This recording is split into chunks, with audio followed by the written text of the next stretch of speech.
On the afternoon of November 10th, 1943, Hans-Werner, Germany's chief test pilot, walked across the tarmac toward a captured Republic P-47 Thunderbolt. This aircraft had been taken 2 weeks earlier, and it sat as an affront to German pride. The plane appeared unwieldy, referred to by German pilots as a flying milk bottle due to its bulbous design. Lerche had read the intelligence reports, which describe American aircraft as crude, mass-produced machines built by a nation better suited for refrigerators and fighters. The P-47, according to the briefings, was the epitome of this: heavy, unsophisticated, and relying on brute force rather than the refined precision of German fighters like the Messerschmitt 109 and Focke-Wulf 190. It was considered a sledgehammer, not a scalpel. However, Lerche was about to witness something that would challenge his beliefs about engineering. The Americans hadn't simply built a crude aircraft. They had created something far more formidable, a practical one. This was a machine built for armies, not individual aces. It wasn't designed for setting records, but for crushing enemies through overwhelming numbers and consistent operational reliability. Within 90 minutes, Lerche would be back at his desk, drafting a report that would soon be filed away, likely ignored. Yet, history would vindicate him. Germany's fighters were built for personal excellence, but America's planes were built for industrial warfare. And in total war, that distinction would be decisive. Hans-Werner Lerche had been flying since he was a child, born in 1916 in Breslau. He began with gliders in the early 1930s, working his way up through sheer determination, despite his family's modest background. When Hitler's regime came to power and Germany began its secret rearmament, Lerche found new opportunities. By 1939, he had become a test pilot at Rechlin, the Luftwaffe equivalent of the American Wright Field or British Farnborough. Unlike combat pilots who focus on just one or two aircraft types, Lerche flew everything: new German prototypes, production models, and even captured enemy planes. His logbook eventually recorded over 120 aircraft types. A trained aeronautical engineer, Lerche was known for his brutally honest reports.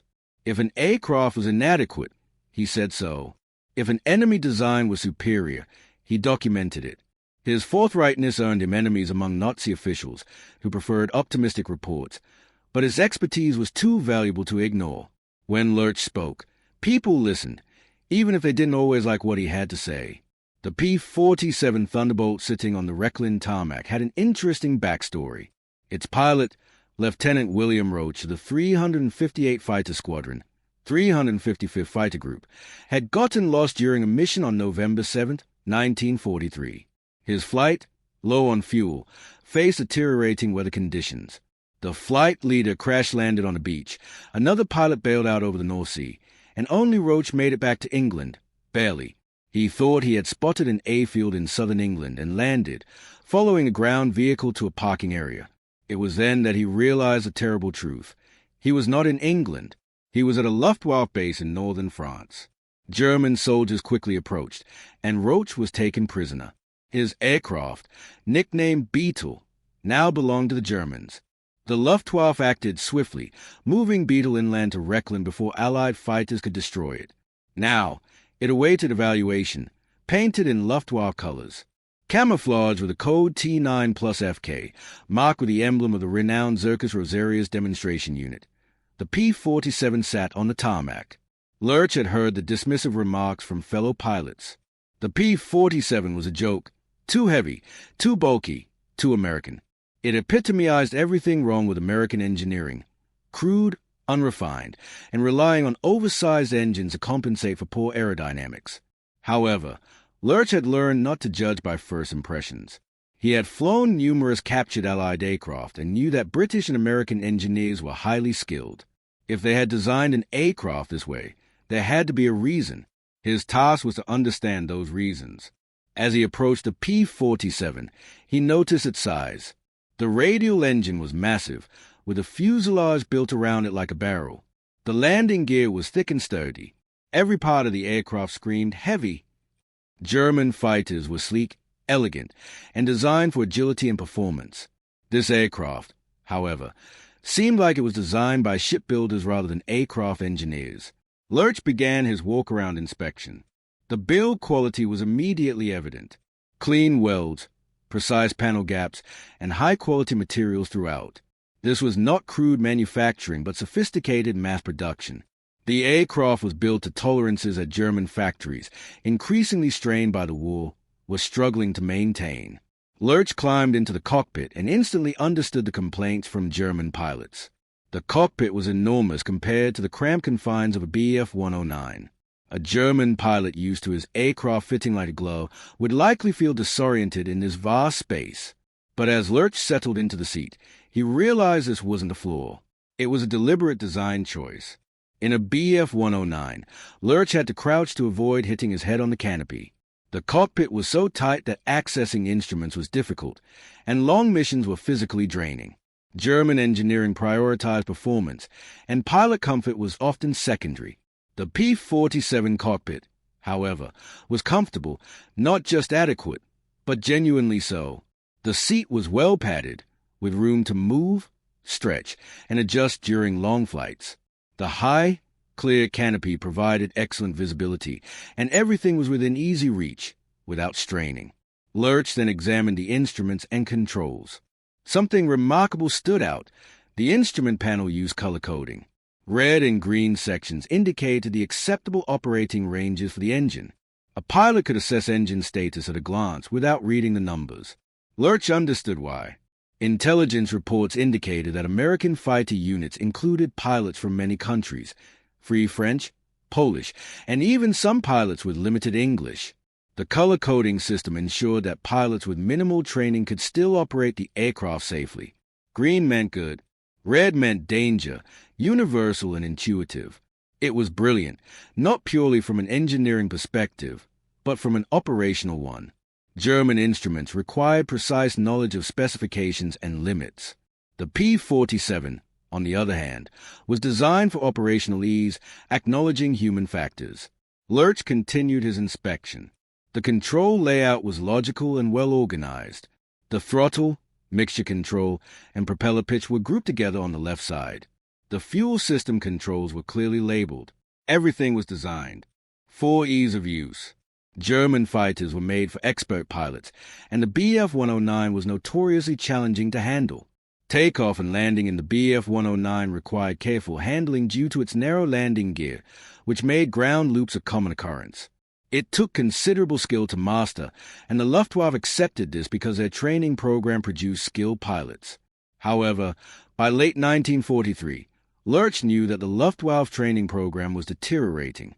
Fuel shortages meant that new pilots received minimal flight time before being thrown into combat. The elaborate training that had created expert pilots in 1939 and 1940 no longer existed.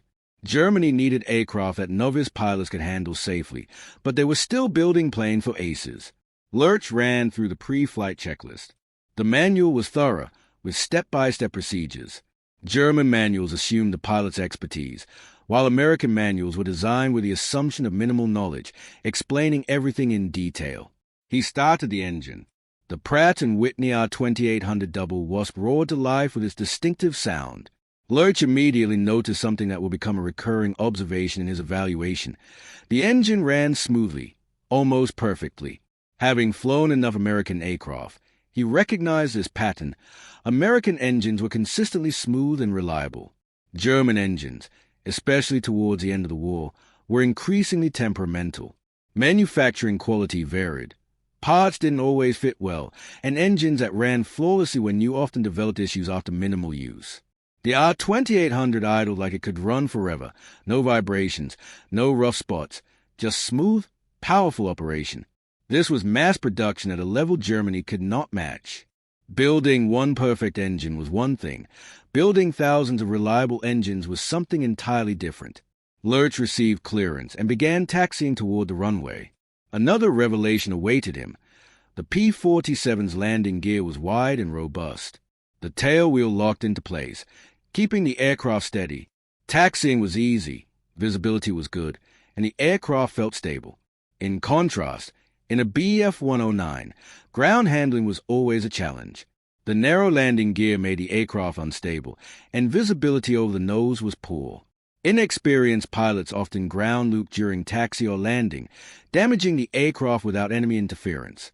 The Luftwaffe accepted these characteristics as part of the prize for high performance. The P-47, however, was designed for rough forward airfields and pilots of varying skill levels. The sturdy landing gear could handle hard landings, and the good ground handling led to fewer accidents. Lerche would later write in his memoir about forgetting to lock the tailwheel once, nearly causing a ground loop.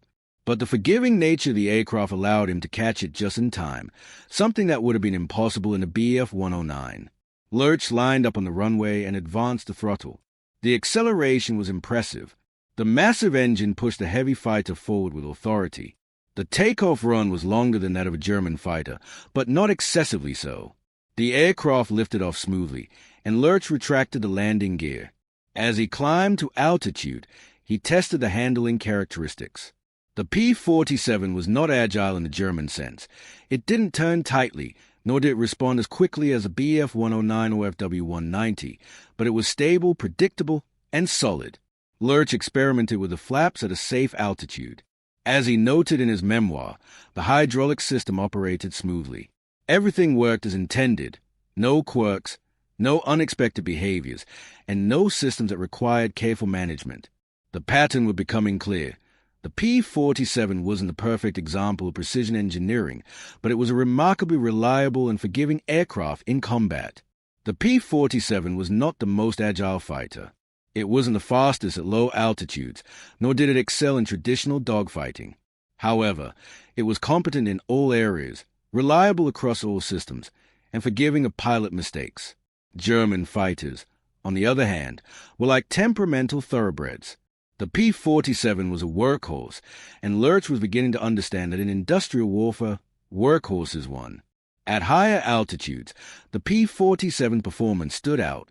Above 15,000 feet, the turbo supercharger came into its own. The aircraft accelerated smoothly and maintained power where German fighters struggled in the thin air. Its dive performance was impressive, and the roll rate was excellent for an aircraft of its size. Lerche flew for about 90 minutes, testing the Thunderbolt with various maneuvers. The aircraft never let him down. The engine ran smoothly, the controls were responsive, and the systems worked flawlessly. That was when Lerche realized a deeper truth. The P-47 wasn't designed to be the ultimate fighter. It was designed to be the ultimate operational fighter. This distinction was profound. German engineers focused on peak performance, while American engineers designed for sustained operations. A Bf-109 in perfect condition, flown by an expert, might outperform a P-47 in a dogfight. But how often was a German fighter in perfect condition? How often were pilots truly experts? And how often could mechanics perform the necessary precision maintenance? The P-47, by contrast, was designed with the understanding that maintenance would be done by mechanics of varying skill levels, often under field conditions and possibly under enemy fire. It was also designed for pilots who might be tired, stressed, wounded, or undertrained. It anticipated that aircraft would take battle damage and still need to keep flying. Once Lerche understood this philosophy, everything about the P-47's design made sense. The robust construction, the forgiving handling, the intuitive controls, the reliable engine, all of it contributed to operational availability. Lerche returned to Rechlin and landed the P-47. The landing was smooth and straightforward, with a sturdy landing gear absorbing the impact. He taxied back to the hangar, shut down the engine, and was met by the ground crew, eager for his feedback. "What do you think of the grotesque American fighter?" they asked. Lerche climbed out, paused for a long moment, and then surprised them with his response. "It's the best designed operational fighter I've ever flown." The mechanics were puzzled. Best designed? The P-47 was large, heavy, and awkward. How could it be well designed? "It's not designed to performance," Lerche explained. "It's designed for operations, and there's a difference." That evening, Lerche sat at his desk and began writing his technical report, knowing that this was the most important part of his job. Flying the aircraft was one thing, understanding its strategic implications was another. He organized the report into 4 sections: performance, handling, systems, and strategic assessment. In the performance section, he noted the facts. The P-47 was fast at altitude, slow at low altitude. Its dive performance was excellent. Turning was adequate but not remarkable, and its climb rate was good. High-altitude performance stood out due to the turbo supercharger. In the handling section, Lerche highlighted the stable, predictable nature of the aircraft, the easy ground handling, the forgiving flight characteristics, and the comfortable cockpit for long missions. In the systems section, he detailed the color-coded instruments, the intuitive control layout, the robust construction, and the smooth, reliable operation of the systems. It was in the strategic assessment section of his report that Lerche wrote something that would later prove to be prophetic. Although his report will be filed away and ignored, Lerche realized the P-47 Thunderbolt represented a fundamentally different design philosophy compared to German aircraft. German planes were optimized for peak performance, assuming expert pilots and expert maintenance. In contrast, the P-47 was built for operational reliability, designed for average pilots and field maintenance. This aircraft was meant to be used in large numbers by pilots with varying skill levels. Its forgiving handling meant fewer accidents, and its robust construction allowed more aircraft to return from missions. The reliable engine resulted in more uptime and less maintenance, while the intuitive controls made for faster training. Most importantly, every design choice prioritized sustained operations over peak performance. The Americans hadn't built the best fighter. They had built the most operational fighter, one that they could produce in numbers Germany could not match. Lerche paused, carefully considering his conclusion. He knew it would be controversial, perhaps even dangerous, but he understood that accuracy mattered more than comfort. His final assessment was clear. The P-47 was not crude engineering. It was sophisticated operational engineering. Germany designs fighters for individual excellence, while America designs fighters for industrial warfare. If the Americans could field hundreds of these aircraft with adequately trained pilots, Germany's numerical and qualitative advantages would be undermined by sheer operational availability. Lerche recommended that German fighter design philosophy must shift to prioritize operational reliability as a primary factor, not just a secondary one. Germany could not win an attrition war against an enemy capable of keeping more aircraft operational, more consistently. With his report signed and submitted, Lerche sent it through the proper channels. The report made its way up the chain of command, where it was read, discussed, and ultimately filed away. The conclusion was dismissed as overly pessimistic. The P-47, they decided, was still a crude American design. German fighters were superior. Case closed. However, Lerche's predictions began to unfold almost immediately. By early 1944, massive numbers of P-47 Thunderbolts appeared over Germany, escorting American bombers deep into the Reich. They kept coming day after day, mission after mission. German fighters would intercept them and occasionally shoot them down, but every time they did, more P-47s appeared the next day. Luftwaffe pilots grew frustrated as they damaged P-47s that seemed to be invincible, only to watch them return home. They would shoot down American pilots one day and face different pilots in new P-47s the next. The supply of these aircraft seemed endless. Meanwhile, German fighter production was struggling. Allied bombings disrupted factories, material shortages forced compromises, and quality control suffered as experienced workers were replaced by forced labor. Aircraft that should have been reliable began experiencing issues. Engines failed prematurely, and systems malfunctioned. The operational availability gap grew wider. Though Germany had more aircraft on paper, fewer were operational at any given time. American units, by contrast, maintained a higher operational readiness rate because their aircraft were built for reliability. Lerche continued his work at Rechlin, flying more captured aircraft and writing more reports. He flew a captured P-51 Mustang and was impressed by its combination of range and performance. He flew Spitfires, Hurricanes, and Soviet fighters. Each evaluation reinforced the same conclusion. Allied aircraft were designed for operational reliability. The P-47 Beetle that Lerche had flown eventually went to Circus Rosarius, the Luftwaffe's famous demonstration unit. The Special Luftwaffe Demonstration Unit, known as Circus Rosarius, traveled to frontline fighter bases with captured Allied aircraft to show German pilots what they were up against and how to counter them. Ironically, this meant that German pilots were given detailed briefings on the strengths and weaknesses of the P-47, but their own aircraft were not being redesigned to match the operational advantages of the American planes. As the war continued into late 1944, the Luftwaffe began to collapse, not because German pilots lacked courage or skill, but because Germany's industrial base couldn't sustain operations. Aircraft were grounded for lack of fuel, and new pilots received minimal training due to fuel shortages. Replacement parts were in short supply, and all the operational advantages that Lerche had identified as the American edge, operational sustainability, were absent in the German war effort. Hans-Werner Lerche survived the war. His skill as a test pilot, along with his cautious flying, meant he never crashed or seriously damaged an aircraft throughout his career. This was an extraordinary record, especially considering he had flown over 120 different aircraft types. Many of them captured enemy planes without manuals or prior familiarization. After Germany's surrender, Lerche was interrogated by Allied technical intelligence officers. They were intrigued by his experiences flying captured Allied aircraft and asked him about his evaluations. They found his reports in German files and questioned him further.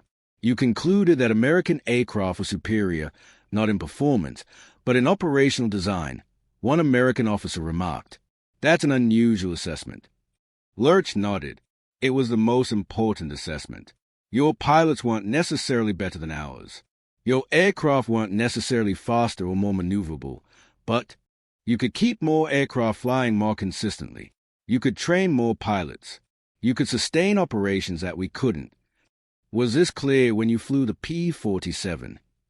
Immediately, every design decision made sense once I understood the philosophy. You weren't building for dogfighting supremacy. You were building for sustained operations. The comfortable cockpit allowed pilots to fly 8-hour missions. The forgiving handling led to fewer accidents.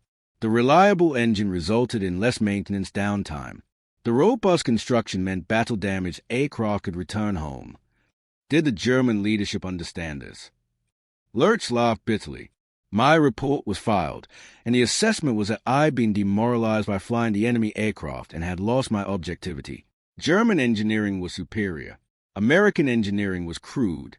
That was the official stance, and any evidence to the contrary was ignored. If Germany had adopted American design philosophy, would it have made a difference? Lerche thought for a moment. By 1943, probably not.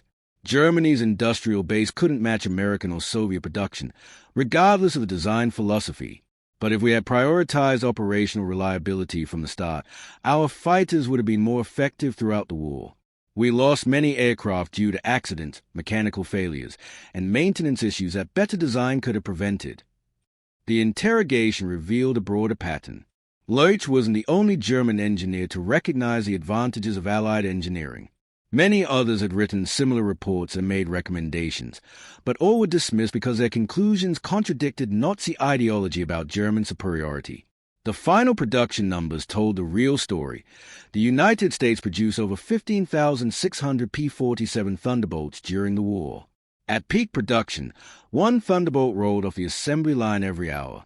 Germany produced approximately 36,000 single-engine fighters in total throughout the entire war, across all models, but German production was frequently disrupted by bombing raids.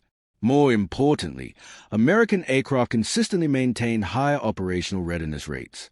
A unit with 100 P-47s might have 85 to 90 available for operations on any given day, whereas a German unit with 100 fighters might only have 60 to 70 available, with the rest grounded due to maintenance, lack of parts, or fuel shortages. The resulting effect was devastating. The equation of more aircraft produced, higher availability rates, and better sustainability led to overwhelming numerical superiority at the point of contact.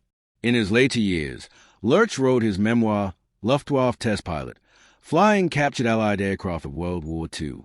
The book provided detailed accounts of his experiences flying everything from B-17 bombers to P-51 fighters. His assessment of the P-47 included technical observations, and his famous quote comparing the comfortable cockpit of the P-47 to the cramped one in the Bf-109. What makes Lerche's story significant isn't just that he flew captured aircraft. Many pilots on both sides flew captured planes. What made his story important is that he understood what he was observing. As a trained engineer and an experienced test pilot, he didn't just evaluate if an aircraft was good or bad. He understood why it was designed the way it was and what that revealed about the industrial philosophy behind it. The P-47 Thunderbolt that Lerche flew in November 1943 represented more than just one captured fighter. It symbolized a completely different approach to warfare. Germany approached World War II with a mindset reminiscent of World War I, focusing on individual excellence and superior technology to win battles. America, on the other hand, approached it as industrial warfare, where sustained operations and overwhelming numbers would win campaigns. German fighters, like the Bf-109 and Fw-190, were magnificent machines when they worked flawlessly, but perfect performance became increasingly rare. Manufacturing quality deteriorated, maintenance became difficult, and parts and fuel were in short supply. The P-47, by contrast, kept flying. It absorbed damage and returned home. It could operate from rough airstrips, be maintained by mechanics with average skills, and flown safely by pilots with minimal training. And there were always more of them. Lerche recognized this immediately. His November 1943 report accurately predicted what would happen over the next 18 months, but it was filed and forgotten because the truth was inconvenient. If you found this exploration of engineering philosophy and design decisions insightful, make sure you're subscribed. History is full of moments where the obvious truth was ignored because it contradicted comfortable beliefs. Hans-Werner Lerche flew the P-47 Thunderbolt and instantly understood that it represented a superior approach to fighter design, not superior performance, but superior operations. His reward was to be dismissed and to watch his predictions come true as the Luftwaffe was worn down by an enemy that could simply keep more aircraft flying more consistently. The lesson is timeless. In prolonged conflict, reliability outweighs peak performance. Operational availability surpasses maximum capability. And design philosophy matters more than individual excellence. The P-47 wasn't the best fighter of World War II, but it might have been the best designed fighter because it was not created for air shows, test flights, or record breaking. It was designed for war. And in war, the side that can keep fighting the longest usually wins.